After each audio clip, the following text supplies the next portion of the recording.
Hello, everyone. We will wait a few minutes for everybody to get in, and after that, we will start the seminar.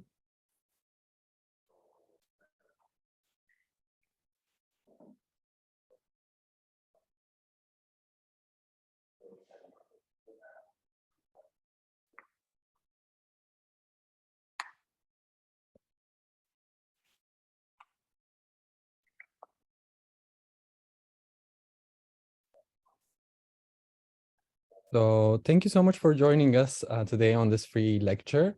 This lecture is part of the seminar called the archiving seminar, which we are doing, which we are starting on Wednesday, moderated by Jay Chow. This free seminar is called a Magnum's Guide to Selling, and I'm very happy to be joined by four of Magnum staff members who are responsible about different sales, print sales, who have been doing amazing work and who will be sharing important insight behind the scenes of how to run a print sale for photographers. So this seminar on the photographic archive is aimed both at cultural workers and photographers who wants to understand the role of the archive in order to record, observe, and interpret the photographic medium. As you might know, the Magnum Archive is one of the staples of the agency, and the Magnum Photos Library is a living archive updated daily with new work from across the globe. The library houses all work produced by Magnum photographers and some special collections by not members. And there are approximately 1 million photographs in both print and transparency in the physical library, and over 600,000 available online. As I mentioned, this free seminar is the introduction seminar of our other seminar. And here you can see some of the upcoming lectures and who will be panelists. You will receive a link to join the seminar after the end of this free session. In order to communicate with the panelists, you can use the Q&A option. And now I'm happy to introduce our four speakers today. Today we have Shore Delano with us, Jack Minto, Hedwig Werner, and Laura Bancroft. And without further ado, I wanted to give a quick introduction of the Magnum retail team as well. The team offers a variety of merchandise and posters curated from Magnum's extensive archive that can be purchased, including prints of iconic photographs, clothing, and other items featuring images from the archive. And now I would like to hand over to Shure, who will present the various products in the Magnum shop. Perfect, thanks, Vi. So I'm just going to walk through all the different products that we have on the shop, starting with the posters and our collection posters. So our collection posters are our entry-level print product. You might have seen them, or I hope you've seen them on our shop, and they're $60. And they feature images from a range of Magnum artists. I can't think off the top of my head, but we have quite a few posters on the site, and they offer, quite an entry-level entry into posters and imagery from our Magnum photographers. They have a very simple border, and you'll see the Magnum logo on the bottom left of the poster. You can go next, Bo. Thank you. And then moving on from our collection posters, we have our edition posters. So unlike our collection posters, these are editioned, and they come in editions of 100 if they are unsigned and 50 if they are signed, and they are 18 by 24 in size. They're slightly more premium when they come to the paper type, and also because they are available signed, they're a bit different from our collection posters. And you'll see on the right, we've got images, I believe, from Nana Heitman on the top. And the second one, I hope, is Alex Soth, if I've remembered correctly. With our edition posters, they will never be available in this format again. So once the edition of 100 sells out, or the edition of 50 sells out, your luck has ended, I guess. You can't get them again in this size. So they're a bit more unique and a bit more limited than the collection posters because they are in a limited run. You can go next, perfect. And then we've got the Magnum After Dark posters, which kind of sit under the umbrella of edition posters, but they're a more thematic and curated collection of images taken at night or after dark. These are quite a new product for us. So I think we launched them I can't remember the top of my head, 6 months ago, 6 or 7 months ago, roughly, in editions of 50. And I think they contain quite striking imagery of images taken at night. So the top image is from Jonas Benedictson, and the second image is from Patrick Zachman. And again, these are more premium posters versus our collection posters. And they don't have the logo in the bottom, so it really just is about the image. So yeah, these sit under the umbrella of Magnum edition posters, but they're kind of a subset or a sub collection of called After Dark that are just the images taken after dark. And then thanks, Vi, we have our contact sheets, which move us more to like the mid or the upper range section of our product range. And contact sheets are kind of products that we think collectors would like, or photography enthusiasts, because it gives you a chance to see, I guess, the behind the scenes or more the work and process behind some of our most iconic and most recognizable images. So on the top, we've got a contact sheet from Martin Parr. And then secondly, we've got a contact sheet from Dennis Stock, I believe, of James Dean. And with these contact sheets, you can literally kind of see the photographer's thought process in that. You see the images that they liked and therefore they had boxed around, or images that they haven't liked or didn't want to sort of include in the final edit, and they've got like blue crosses. So it's quite a unique product. I don't think I see many of these at other agencies or other galleries. And if you're interested in the process behind the image, I think the contact sheets would definitely appeal to you. And then next we have our latest product, which is really exciting for many of us on the call, which is the Magnum darkroom prints.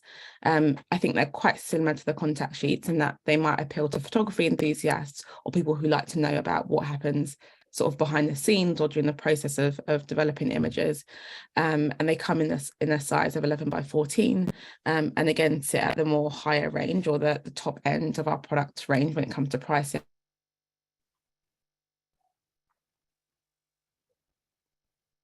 Did we lose Shure for a bit?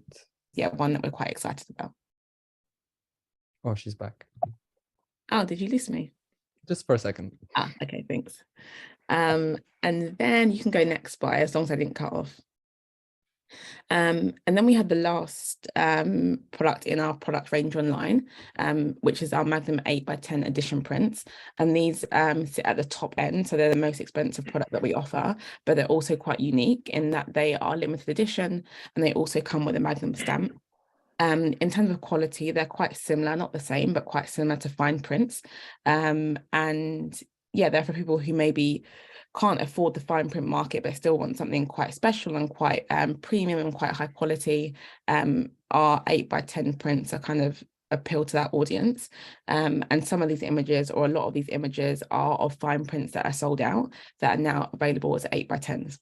So premium product range, and again, limited edition, as they are only available in the editions of 100. And once that's sold out, you won't be able to get them in this format again.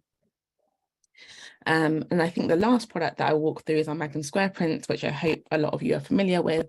Our Square Print sale happens twice or sometimes 3 times a year.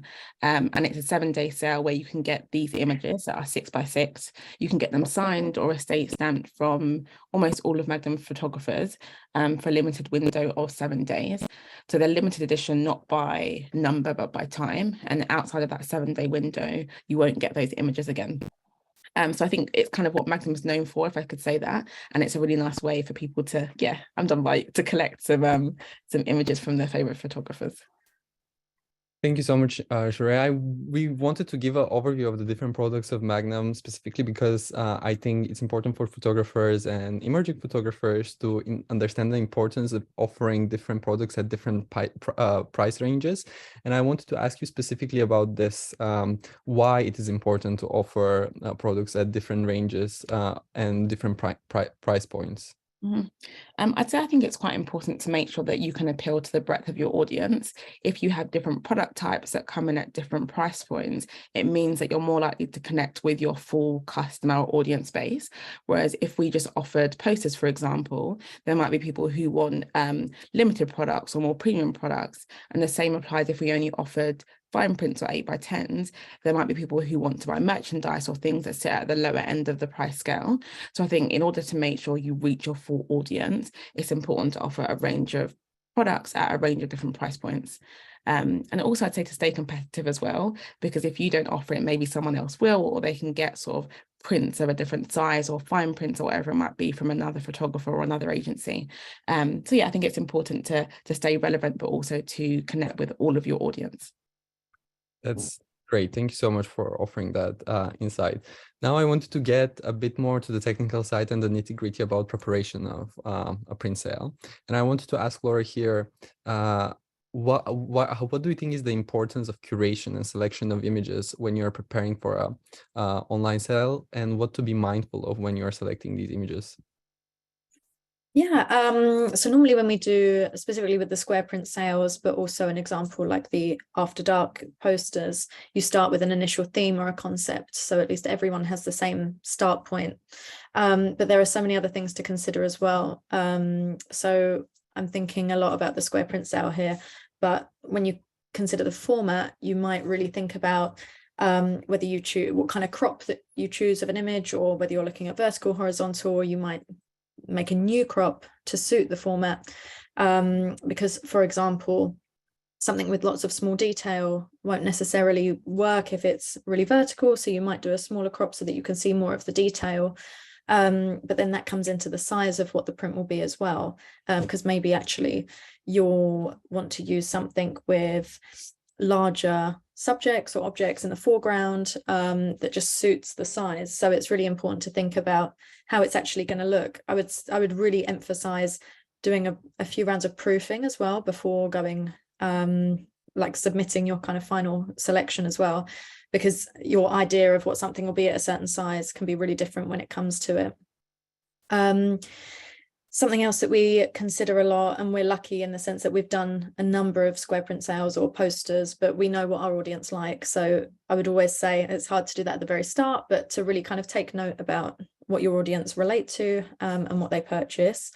But in the end, those kind of considerations create a sense of cohesion throughout your curation, because everyone's got these same considerations in mind, even though the images on the surface might not really be linked because they're coming from different photographers who have different styles, different stories. When everyone's kind of considering the same kind of theme and format, you end up with that kind of cohesion. And then how that relates to a campaign is when Magnum come into it, and Magnum's goal is kind of to tell stories and to push these stories. So the way that we treat the images through, which we'll talk about later, social media and marketing, the way we present them on the site, and the square print sale, for example, they're all kind of really uniform and we treat them the same. So all of that kind of forms this cohesive curation and campaign to an online print sale. Thank you so much. And also maybe here it's important to talk about pricing now that we have decided on the curation, and photographers might think that this image would work with this image. And in the preparation of an online sale or any print sale, actually, what are the things to be considered when you decide on a price point for your product? Is that for me or Laura? Anybody can go. Yeah. I'll start, Laura, but feel free to chime in. I'd say when you look at pricing, it's important to recognize that your products don't exist in a vacuum. So even if you only have one product to start with, every other product that you release should be how do I best describe this? Should be is related to I guess it's like a big price ecosystem is what I'm trying to say. So we price our products taking into consideration all of the other products that we offer.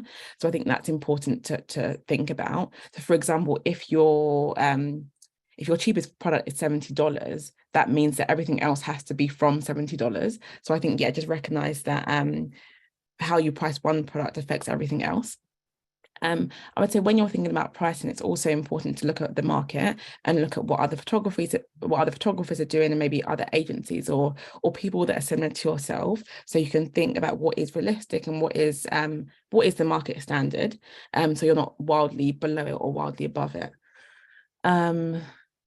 Pricing also, I think, from a more like technical or financial perspective, it's important to think about things like VAT and how that is fed into your pricing. I think VAT and tax rules sort of vary from region to region, but when you do your pricing, make sure you research what the local rules are or what the local regulations are for you, because you should take that into consideration when you do price your products. And I guess all the basics, right? So when you have things that are signed or things that they're addition, they should be more expensive than things that are unsigned or unadditioned, for example. Yeah, I think that covers it. I hope. Laura, anything to add? No, that covers most of it. There's one other thing I would say, which is sometimes when you're trying to find that market standard, it can be a minefield, because there are so many different, like you're seeing a really similar product priced really differently. So I think part of it also comes down to how you want to situate yourself in the market. There's definitely like a sense of kind of cohesion, I guess, with pricing, but it can be quite difficult to just take that as kind of the rule. So yeah, I think seeing who you want to appeal to and where you want to situate yourself also feeds in a bit. Really good point. Thank you. Thank you. That's very interesting. And actually, it leads me to another question, which is what is important to consider when you are also pricing your product is the difference between how you decide to print your product beforehand. So maybe somebody here can jump in and explain what is the differences between bulk printing and printing on demand, and what is the better option, I suppose, for emerging photographers to start with. I would say it's hard to say which one's better, first of all, because there's pros and cons to each one. But if I start with explaining the differences and maybe just considerations or what I think are advantages to each one. So with print on demand, printing is as it says, in that you only print the product once the order's been placed. So that means that you don't keep any product in stock, you don't order it up front, you only print and therefore only pay for the product once it's been printed. So if you get 10 orders a week, you'll produce 10 posters, nothing more, nothing less. So it's a quite precise way of printing, and it's also quite cost effective. If you're a photographer that has sort of limited funds to invest in production, there's very little initial cost. All you have to do is cover the production costs, which is obviously covered by the retail costs that you're passed on to the customer. So I think if it's your first operation or you're quite new, I'd recommend print on demand because of the low financial outlay. And then the second option is printing in bulk, like you said, buy. So for example, you might purchase 100 posters up front rather than opting for a print on demand model. And the reason that people tend to opt for wholesale is that, first of all, the item cost tends to be lower. So if I were to produce 100 posters, they might cost me £10 if I were to buy them all up front, versus if I were to print them on demand, they might cost £15 per poster. There's often a cost saving that comes with buying in bulk because of the volume that you're purchasing.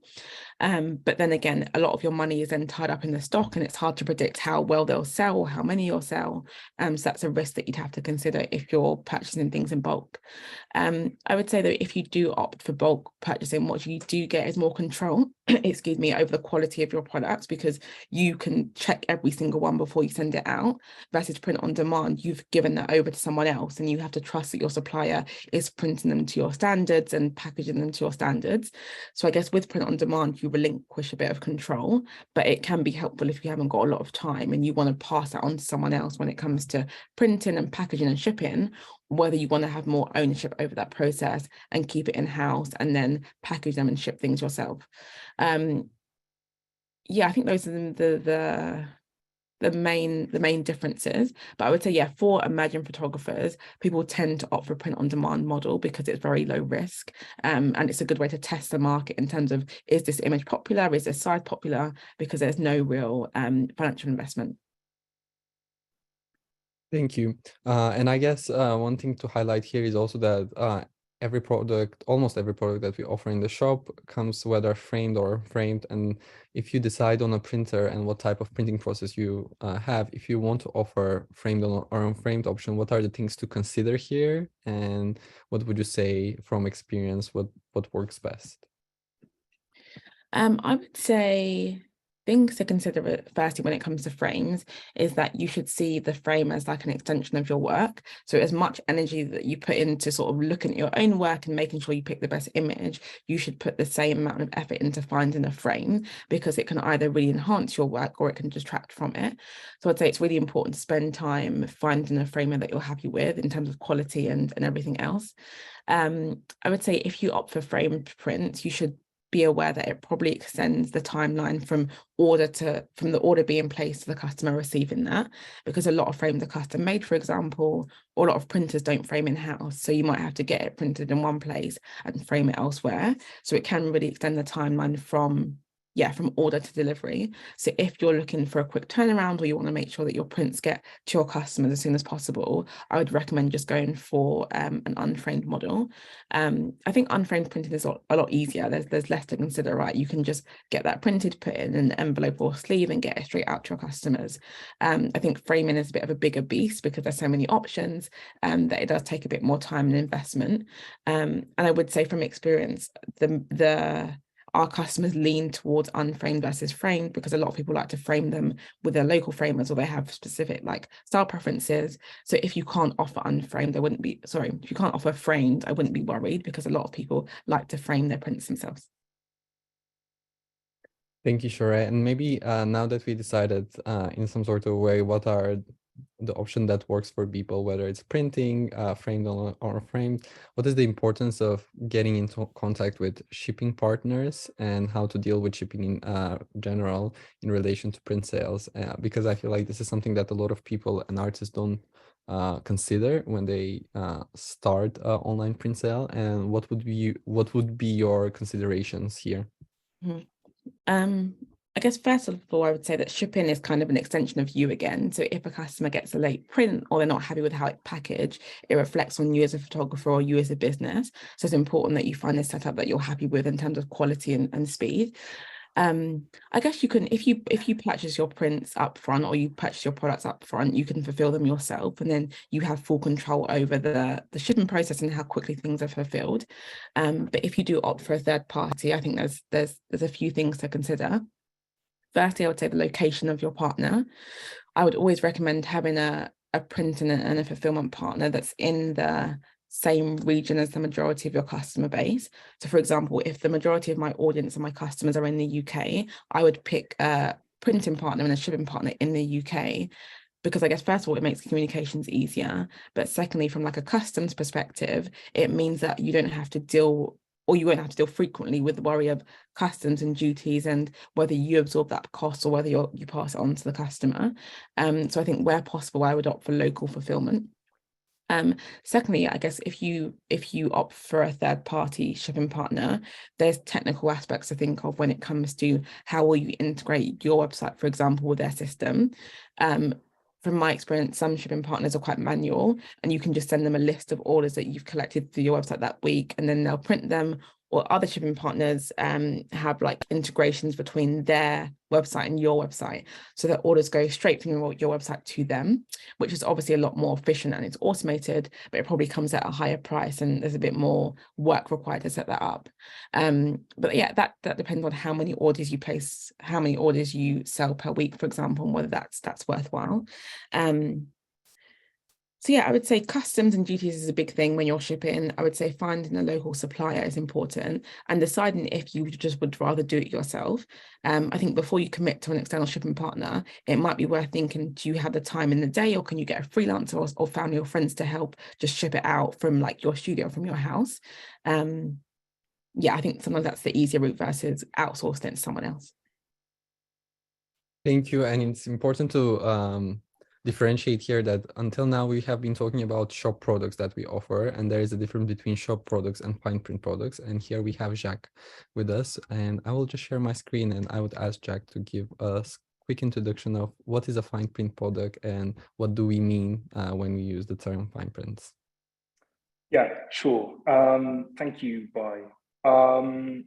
So I'm the digital gallery manager. So I could perhaps give a quick introduction to the online gallery and Magnum's gallery as a whole. Yeah, the online gallery is an extension of the Magnum gallery. And Magnum has two physical galleries, one in Paris and one in London. And then we also have our online gallery. Each gallery has a separate program of exhibitions throughout the year. And we also participate in different art fairs around the world. And the purpose of the gallery is to help build a photographer's profile and collectability in the fine print market. And in doing so, we help our clients build not only their private collections, but also public collections of cultural institutions such as museums. So the online gallery is a place where we create online exhibitions, which usually kind of coincide with the release of our photographers' books, or if they have, you know, big museum exhibitions. So it is a way to kind of cross-promote and create this kind of little moments about around a photographer and their work. The online gallery is also a space where clients can acquire new pieces for their collection, a space where clients can contact us and inquire about certain works. And it's also a way to kind of present collections of prints, whether that be new work by photographers or it's kind of new curations of multiple photographers' works under certain themes. It's a really kind of creative place to kind of present work in a different way instead of our physical galleries. So fine prints. What defines a fine print? It can be dictated by a few different things. So firstly, I guess I'd say that the photographer's fine print should be the kind of highest quality output of a photographer's work. And this can be achieved by using different print processes, paper types, processes that kind of complement the work in the kind of the best way, that platforms the work and presents the work in the kind of most optimum way. The fine print should also create a sense of collectability. So things like the artist's signature and the print belonging to a limited edition helps boost the value of the print. Yeah. Thank you, Jack. And here now, we decided what is the price, we decided which is our shipping partner, we decided what kind of product we want to offer, I guess. And I wanted to turn now to Hedwig and ask what kind of social media activation you would do to promote this type of sales, and from your experience, what has worked best in order to convert social media posts, organic posts to sales. Thank you. Oh yeah, go to the first one. Hi. First, I just want to start off by kind of defining the two types of social media. There's organic, there's also paid. Organic social media is any post shared for free to a social media platform. That could be posts, photos, videos, stories, and so on. And organic social media is obviously great for building audience relationships and brand awareness through very like informative, entertaining, inspiring, or funny content, whatever is one's niche sort of. Paid social media is a form of advertisement. It's when you spend money on a social media platform in order to get your content in front of a target audience who are likely to be interested. This could be through like boosting an organic post, which is sort of like kind of the easiest way of getting into paid. And then it's also creating customized ads. And paid obviously is really great for targeting ideal customers, reaching new audiences, and driving conversions or sales. For the purpose of this, I'm going to focus a bit more on organic social media and some of the things that we've done previously on Magnum's platforms. Before I show those examples, I kind of wanted to talk about a couple of things to keep in mind when, for instance, planning an organic social media campaign to sell prints. First of all, obviously you need to choose your platforms, whether that might be Facebook, Instagram, Twitter. Magnum uses Facebook and Instagram quite a lot, especially with the square print sale. That's where it's really been very successful. So as you kind of start planning, you need to understand, what does your audience enjoy? Looking into your insights, take notes of what's worked before. What do they engage with, what resonates with them, and that's going to really help you in understanding what kind of content and how you can, for instance, tell the story of your print. As you may start a campaign, you could start adopting a bit more of a sales language. Be careful with this. Speak in your own voice, but also have obviously very clear call to action, because you want the audience to take action.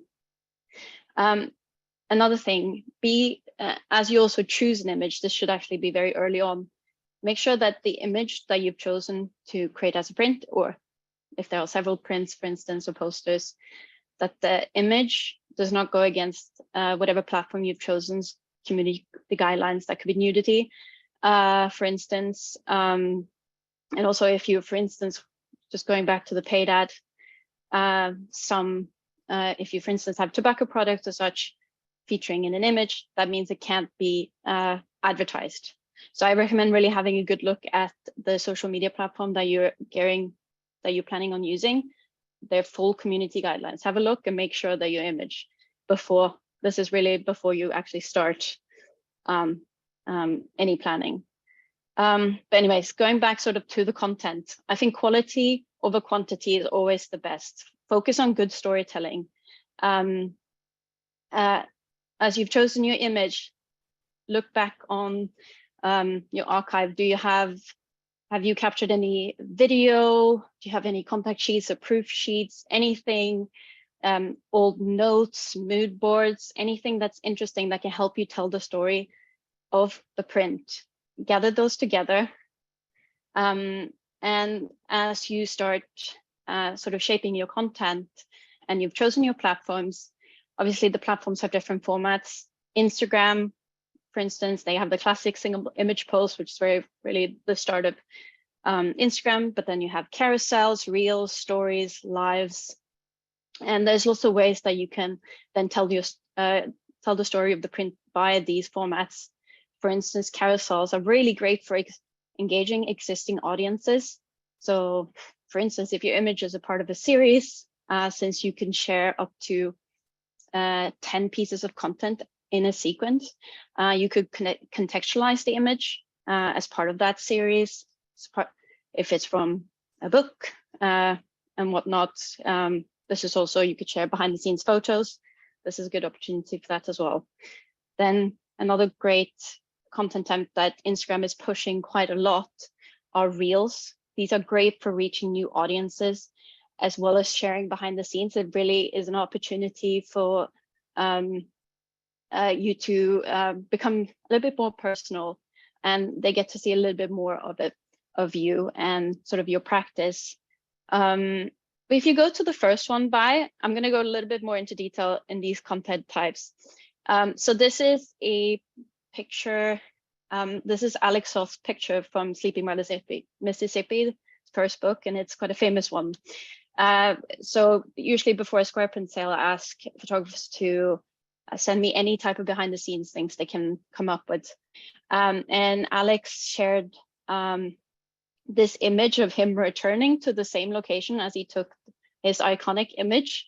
And it's just interesting how much that has changed. So it was kind of a reflection on, how this picture is really just a moment in time. And this was obviously used for feed, Facebook, Twitter, across different platforms. Next one. So here are a couple of real examples. The first example is I've sort of editorialized the contact sheet. Obviously, Shorey talked about our contact sheets, and we kind of move around the image with sort of a fun tune that it fits the image.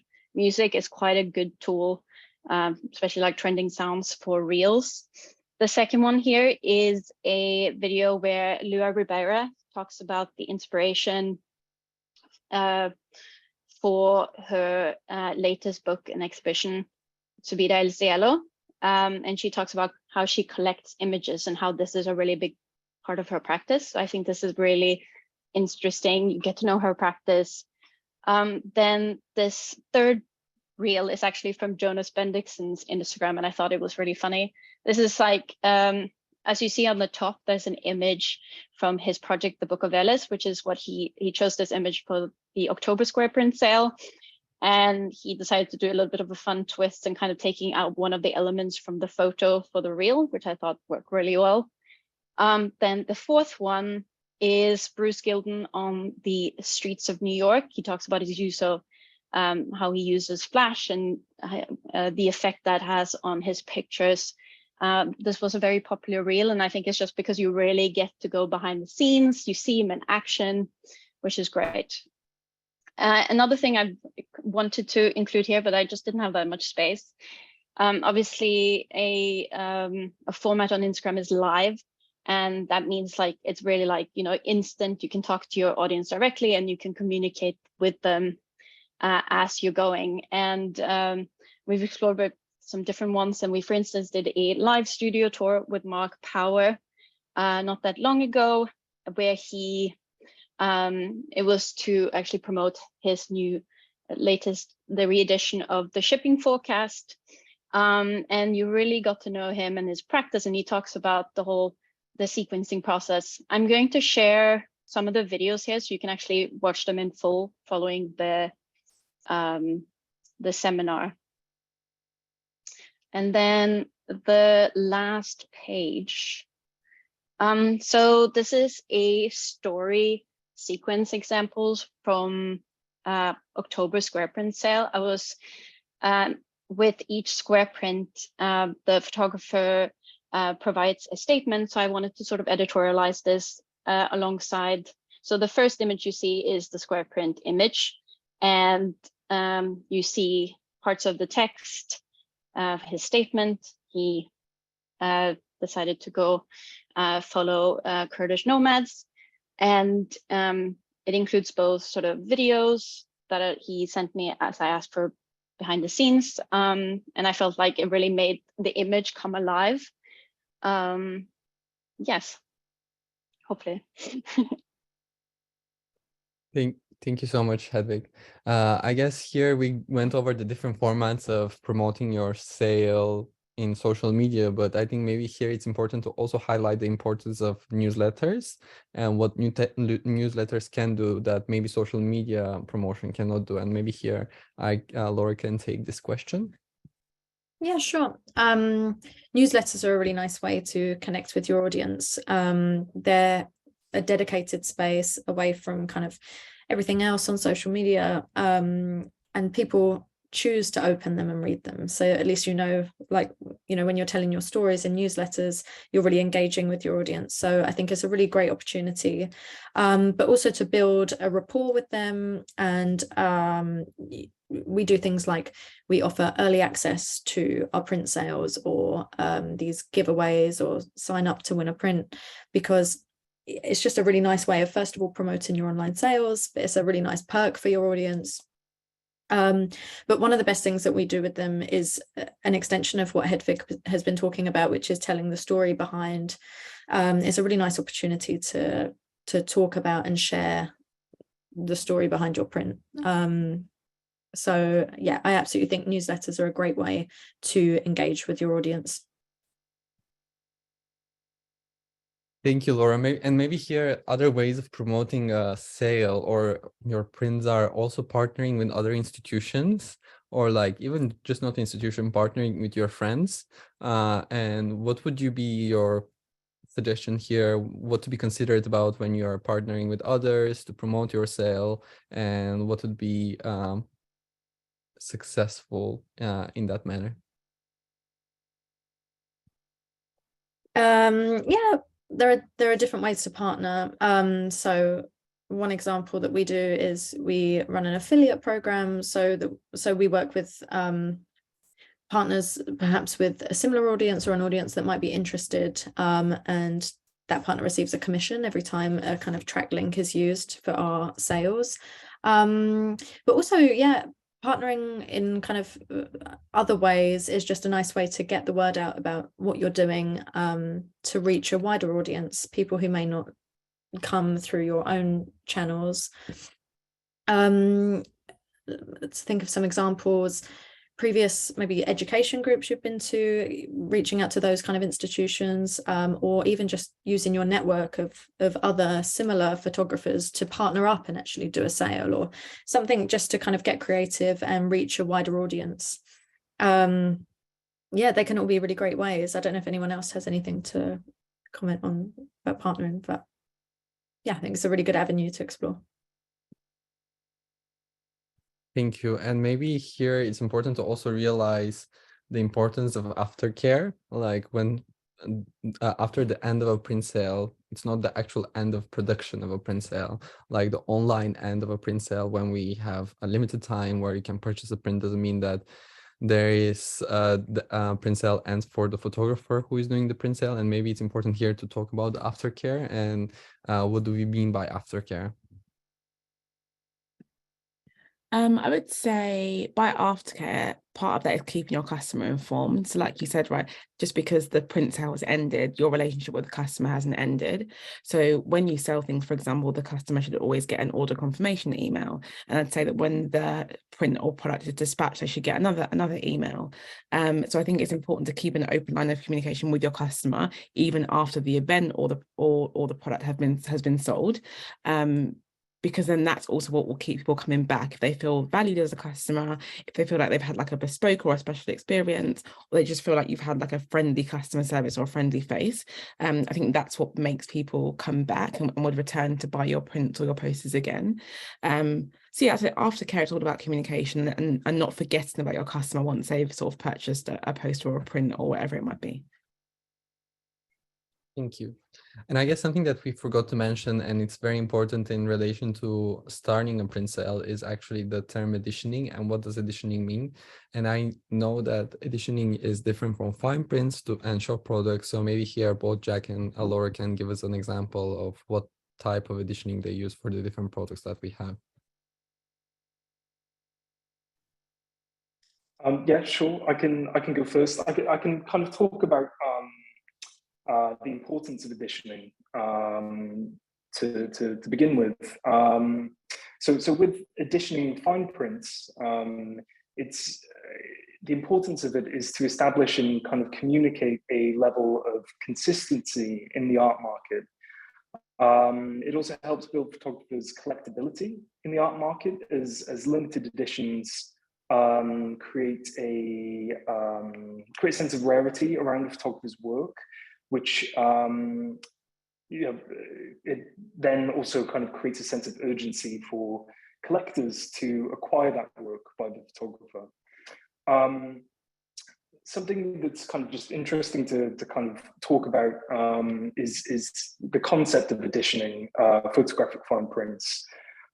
This was something that kind of wasn't really practiced for photographic fine prints until kind of the latter half of the 20th century.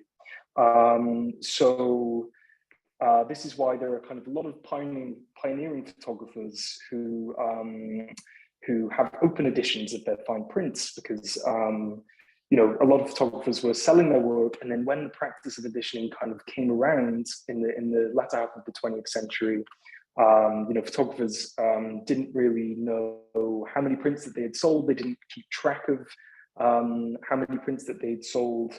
So what's great about being a photographer now and thinking about getting into the fine print market is that you can kind of make the decision before starting about how you want your work to exist in the world, whether that's through open editions or limited editions. And to jump in from the shop side, we'll use kind of similar concepts to editioning, but it will be much more targeted to the kind of maybe lower price range than a fine print. So there'll be much larger editions. But we also, specifically with the square print sale, but we do edition by time. So you really don't know how big the edition is going to be, but it's still that really exciting sense of urgency and excitement. It will never be available in this format again. So editioning by time is a really nice way to do it for the shop, we've found. And it just leads me on to a really important piece of advice, which is to track any kind of image and what format you have editioned so that you don't come into a situation years later where you realize actually this image has been used before in this particular format in an edition of however many.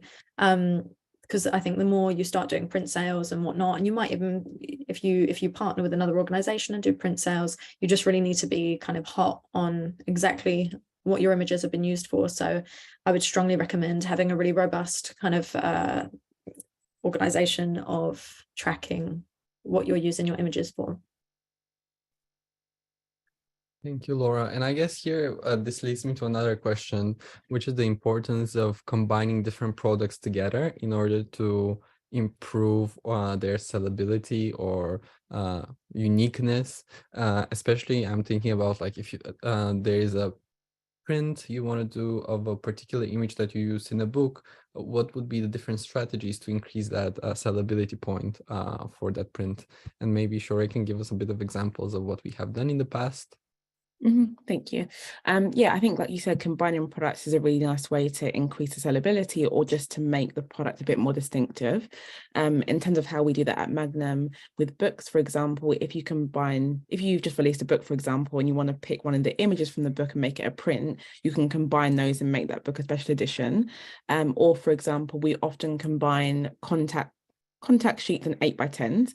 So you might have an 8x10 or an image, and then you might have the contact sheet behind the scenes from the process, and you can combine those images, or a darkroom print can be paired with the original image. So I think when it comes to storytelling, first of all, combining images often helps with that, but also, combining products also often helps with that.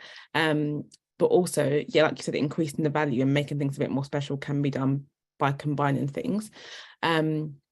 And also, if you have maybe like additional stock or things that you'd want to I don't want to say get rid of, but sell into the world, it might be a good idea to combine those and have like discounted bundles. So yeah, I think it helps from a storytelling perspective, but also to make your product more unique or more special, you can combine a book with a print, for example. Thank you, Shore. And here maybe it's important to also realize that there is different products that we offer on the Magnum shop. And if you're a photographer who wants to make money online through your images and through your archive, there is different formats that you can use. And I'm going to share my screen, and maybe Shore, you can give an overview of the different things that we offer that are not only prints, but different merchandise that can be purchased, and inspiration for other photographers to think of outside of the box and not think of only print as an option to sell your products. Of course. Okay, perfect. So like Bai said, outside of print-based or poster-based products, we also often offer merchandise, which I think is another really good way to get your product out onto the market at a much lower price point often. So you'll see on the screen that we have posters. In the middle, we have Christmas cards. To the far right, we have a sketchbook. The bottom right is a Martin Parr fashion newspaper. Then we have some Magnum postcards. And on the left, we have a Magnum tote bag. And you'll see with these, or with the majority of these merchandise, the image is featured in some sort of way. Or with the sketchbook, it's the Magnum logo that's at the forefront. And all of these products, I'd say, are under roughly £25, except for the fashion newspaper. So it's a really nice way to reach a lower price market, but still promote your images or still promote your brand. And I think there's also like a community aspect to merchandise products, because if people are fans of a photographer, they often want to sort of rock their image on a bag. Or if you're fans of Magnum, you might want to have a Magnum tote bag, for example. So it's a really nice way to build like a community through product, I'd say, merchandise, and also access, or also give access to give people who maybe want to buy lower price products access to your images and access to your work. Yeah, so I think it's important to look outside of maybe traditional print products to see what else you can offer. Thank you so much for this amazing presentation and all of your insights. So now I will turn to the audience to ask us some Q&As and to type in your questions in the Q&A chat box. There is some questions already, and maybe we can start. So I will just... so there is a question related to price range, and what would you give as an advice for emerging photographers as a price range for prints? Would somebody like to take this question? I guess you kind of answered it, but just maybe reiterate what you have said before. I actually think what Laura said is the most important, in that you, as a photographer, you set the value of your own work. So it's hard for us to give super prescriptive advice of this is how you should price your product. I think price your product to what you feel is reflective of your work, and then start from there. That's what I would say. Laura, I don't know if you would add anything. No, I guess it's hard. What kind of print are you starting with? I guess, would it be a poster, or would it be a print, a smaller print? Would it be signed, unsigned? So it's quite a hard question, but I agree. It's about where do you want to start? Where do you want to situate yourself? And then benchmark it with what else in the market is at that kind of price range. Thank you. We have another question about paper and what is the best paper type to print on. I guess this is like, again, a very broad question, but maybe we can just give advice on what we do as paper options and what are the different paper options that are best for photographic printing. I'm happy to go ahead with this one and kind of just talk about how Magnum operates, I guess, across kind of what we offer through the website. I mean, for fine prints, especially, it's defined by the photographer. So the photographer has experimented with lots of different types of paper types and print processes. This can, be dictated by whether the photographer is creating an analog print, so whether they're creating chromogenic prints or C prints for color work, or they're creating using black and white film to create silver gelatin prints. And then there's also, of course, what we call digital prints. So there's the kind of digital C type, the digital chromogenic print, which kind of uses a similar process, but it's instead of a light shining through a negative onto light sensitive paper, it's a digital image that's being projected onto paper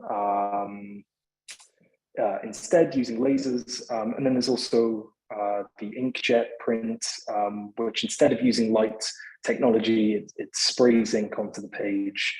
And that's also, it can also be referred to as a pigment print, an inkjet print, or a giclée print. And I guess what I can say is that what I'd advise, is that you should kind of just experiment with lots of different types of prints, print processes, and just find the one that kind of presents your work in the way that you want it to. So kind of discovering the print type that works best for you is through experimentation. Thank you, Jack. We have another question around whether we think that any photographer can sell prints, or do you have to reach a certain level audience in order to do so?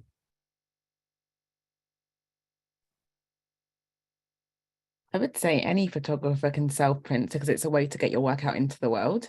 I think when it comes to maybe the pricing, for example, that might be set on the perception of the photographer and how renowned you are and where your work's been featured. But I think as a first step, anybody can put their images out into the world as posters or prints. And I guess here it's important also to mention that something that we didn't talked about before. I think it's very important to have a personal website, and in that personal website to have a very broad overview of your work, your projects, what you're currently working on, whether you have any books released, whether you have worked for any editorials, whether you worked for any magazines, to have like a portfolio there. And a shop there is an extension of your work as well. So even if you don't have a big audience like any Magnum photographer would have, I'm sure that there will be particular people who are looking at your website and who would be interested over time to buy your prints.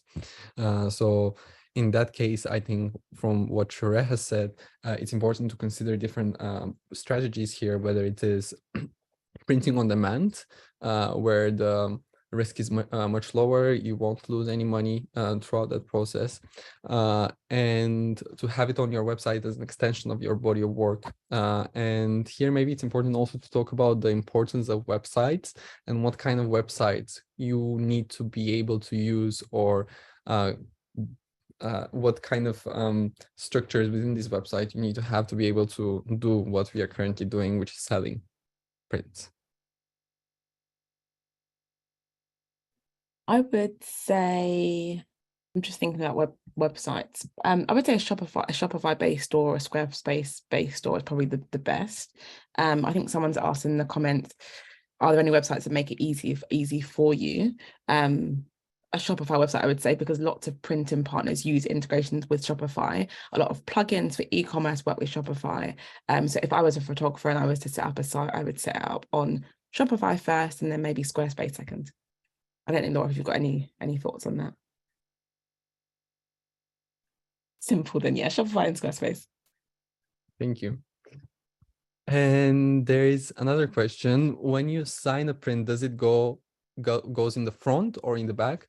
As also as far as editioning, what do you do to keep track of the edition? Does it have to be numbered, etc.? Yeah, I can jump in here. I'm sorry, Bob, could you just repeat the beginning of the question? So the first part is about where if you sign a print, does the signature goes in the back or in the front? And in the second one is how do you track the editioning, and does it have to be numbered when you sell an edition numbered print as well? Yeah, sure. So there doesn't need to be, you don't have to sign on the front or back. It doesn't really matter. It ranges from photographer to photographer. I guess if you are signing a print on the back, what people would need to do is that when they get it framed, they would have to ask the framer to kind of cut a window in the back, so that when you look at the back of the frame, you can see the signature. And then tracking editions. So there are a number of different softwares that you can use, such as ArtLogic, where you can kind of put in a print. You can put in all the data around the edition. So say if there is a 16 by 20 print and it's an edition of 20, you can easily just kind of mark off what you've sold, who you've sold it to. It's a super easy way to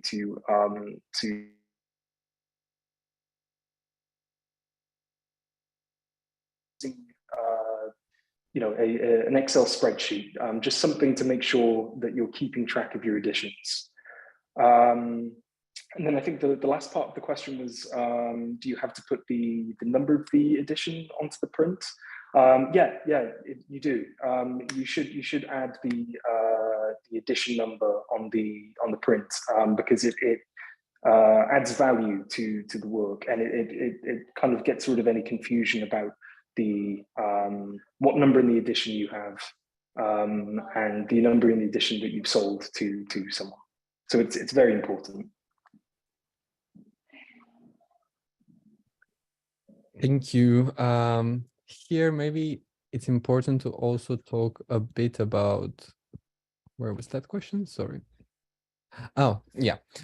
So we had a question related to the fact that we live in a digital world, and the fact that maybe a lot of people are not able to live off from selling their prints. And I guess here maybe it's important to talk about the fact that, of course, I think printing and selling prints are just one avenue, a revenue stream of revenue for you as a photographer, and you need to diversify your different strategies to get revenue, whether it's like through selling prints, going on editorials, working with magazines, doing commercial works, doing workshops, which is not for everyone to do all of these things, and you can pick and choose what is the thing that you want to make money out of.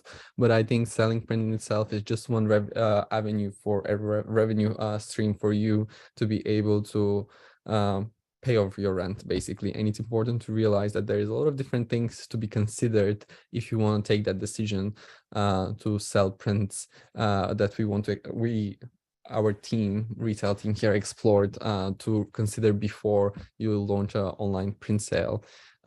Does anybody have any anything to add here?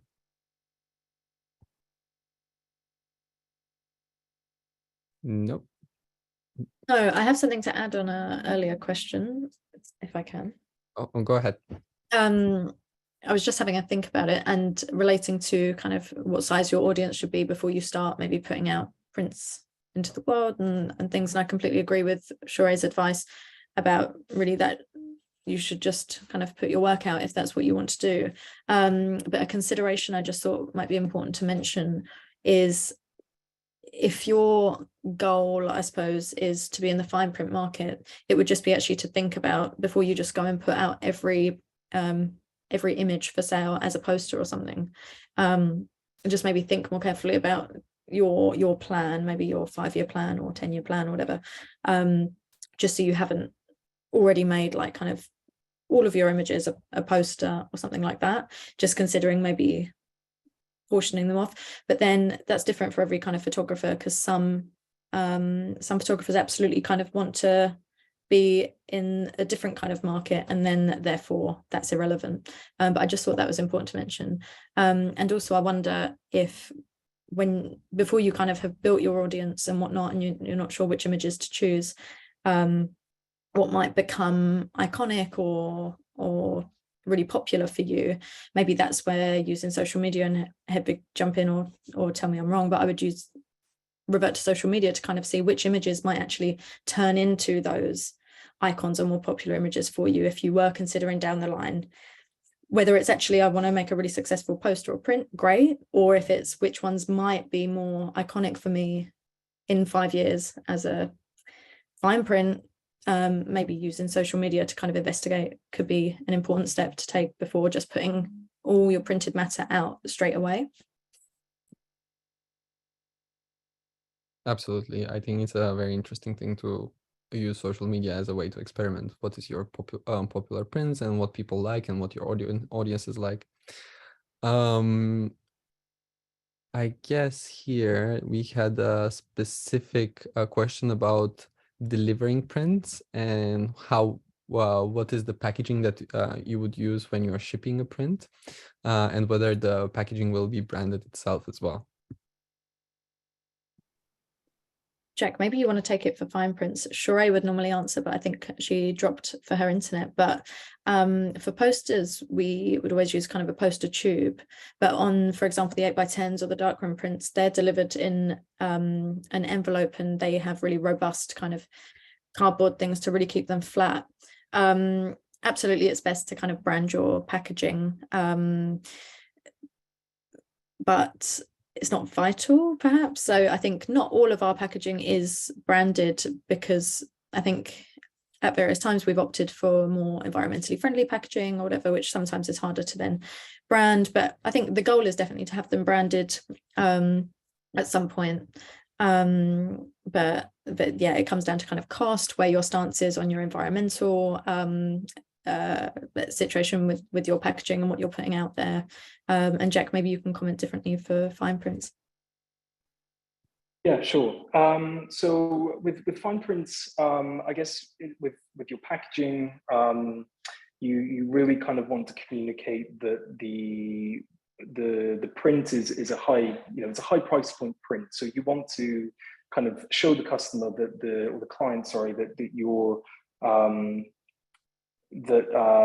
what they've purchased is a premium product. So we do this with using portfolio boxes, using sleeves, providing certificates of authenticity. So yes, with fine prints, we do kind of put in a little bit more consideration into how we package and ship the prints. Thank you. And I think here it's an important question that connects the two together. For somebody starting out to selling editions and who ultimately wants to sell high-end fine prints, Is underpricing at the start a concern? Could lower price prints at the start of the selling and they devalue future sales? So I guess we can kind of go back to what Laura was saying about thinking ahead. I think you can, if you have a selection of work and you kind of want to start thinking about getting into the fine print market, you can begin by choosing a couple of images and seeing how your audience responds to it. Prices for photographers' work does increase throughout the year. So it does increase throughout their career. So beginning with a fine print at a lower price point I can't say that it would affect your collectability further down your career.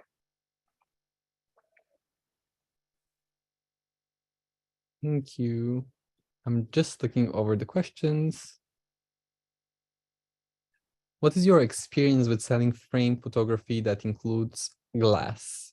Do you have many returns because of glass breaks during the delivery? I am just thinking, I'm not sure at the minute if we use plexiglass or real glass. I'd have to like tap my square print, but I know that we don't have a lot of returns. I think it's important to package your items securely. So if it's anything that's in a frame, we typically put it in 2 boxes, like a more aesthetic like white box and then a cardboard box on top of that.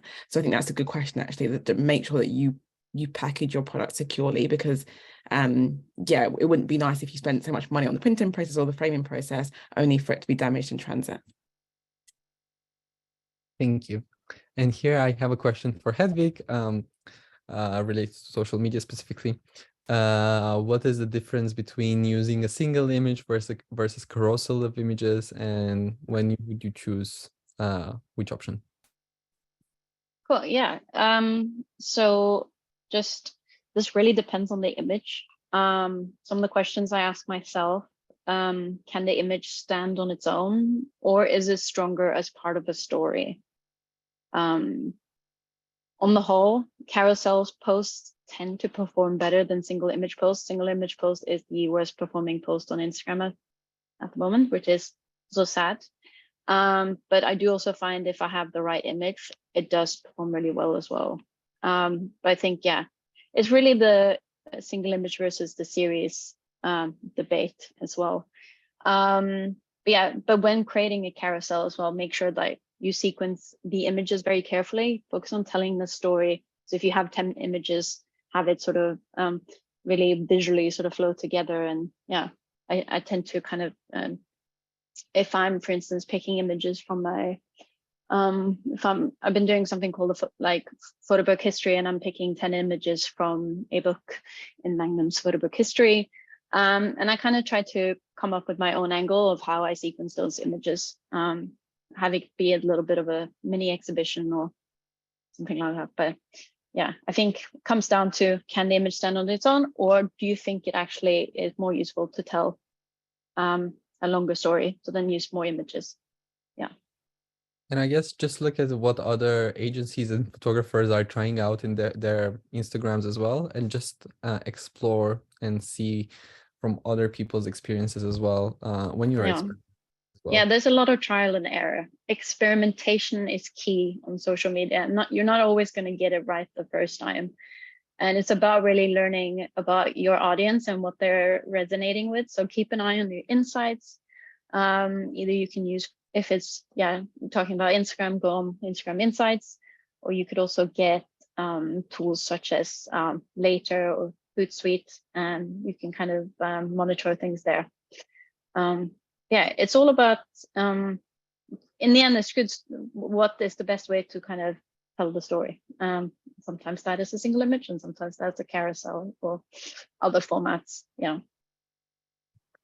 Thank you. And now I have a question for Jack and Laura.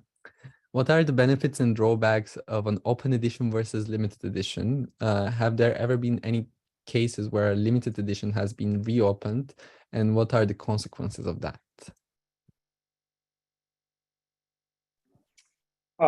So I can kind of hop in here and kind of go back to what I was saying earlier about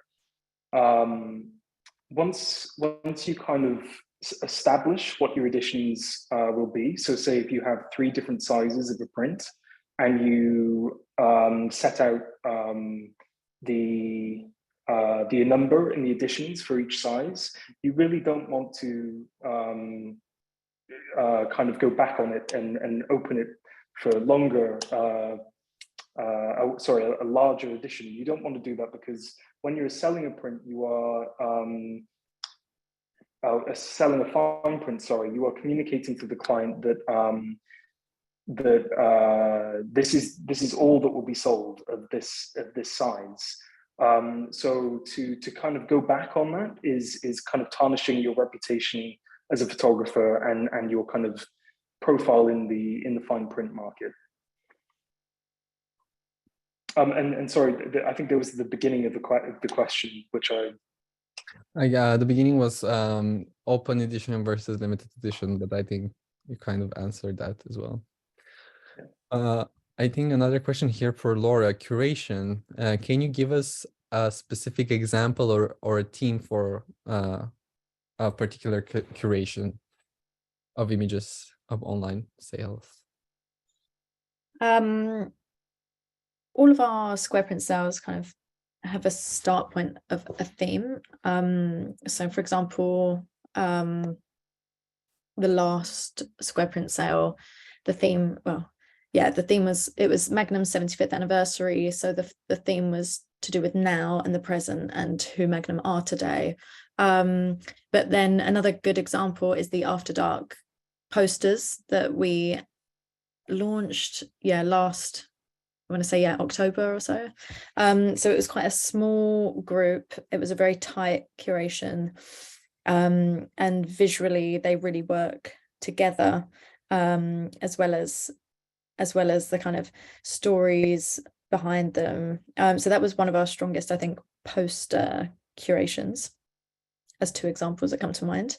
But I would always, every square print that we do always has a start point of a theme or a concept as well. And I think a lot of drops that we'll do, upcoming posters or prints or whatever, there's normally a start point of a theme. I think it's up to you, kind of, it's up to us how strong and how much we really anchor to that theme. The After Dark is an example where we really focused on it. And there are the square prints where sometimes we're up to 100 images. It's more of a start point, and the stories behind them, the format, etc., become more the focus.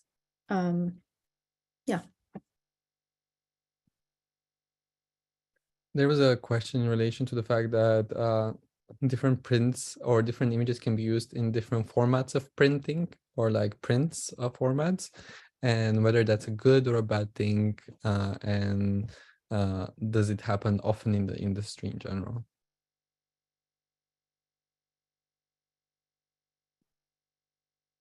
I can't speak for the industry, Jack. Maybe I'll start and pass it on to you, Jack. I'm just thinking of some images that we might have as posters, but we also have them as 8x10s or maybe fine prints. Tell me if you disagree, Jack, but I would say it's okay to have the same image in different formats, but not with products that are too similar. So I'd say the reason we can offer an image as a poster and as a fine print is because they're so far apart, in the fact that the fine print is often editioned, it's signed, it's on a super high quality paper, versus a poster that's on a lower quality paper, it's print on demand, it's uneditioned, it's unsigned. That's why we can offer the same image in 2 different types, because the product itself is so far apart. But I would be careful, wary of using the same image for products that are very close together. Jack, I don't know if you want to add anything to that. No, said perfectly. I just to reiterate that I think it's very important just to be aware of, when you're putting several different types of products out there, that, as Sheree said, if you've got a 16x20 poster and then a 16x20 fine print, you don't want to be kind of using the same images for kind of all these different products. But if you do, if you do use the same image, sorry, kind of going back on what I said, if you do use the same image, then it doesn't, because the square print, for example, is a 6x6 inch print. So it doesn't really matter that we also have that as fine print, because the products are so vastly different. Thank you so much, everyone. We have a lot of questions, and I don't think we will be able to get through all of them. Thank you so much for spending the beginning of your afternoon, I mean the ending of your afternoon with us and the beginning of your evening with us. And thank you so much for giving so much important insight into how to sell fine art prints and shop products such as posters, contact sheets, square prints, and nitty-gritty behind preparing for a online print sale. And now I would like to go back to my presentation and just share my screen for a bit and remind everybody that in the next few days, we will have the launch of our seminar, which this lecture is part of, called All-Round Guide to the Image Archive. In this seminar, we will focus on how photographers can use their image archive as a source of inspiration, sell prints, work with directly with institutions who are collecting images, featuring lectures, case studies, guidelines, and examples to help you and the attendees who will be attending to understand and apply the concepts that are covered. The seminar will be led by different experts in the field who will provide valuable insight and advice on how to use the photographic archive in a creative and productive manner. As all of these lectures, as this one, they will be recorded and uploaded, and participants will able to have access to them for 1 month. And you can access the link to the seminar in the chat box that I recently posted. And we are very happy to have you here with us today. And thank you so much. And thank you to all of our panelists who have joined today and gave us so much amazing insight into selling prints online.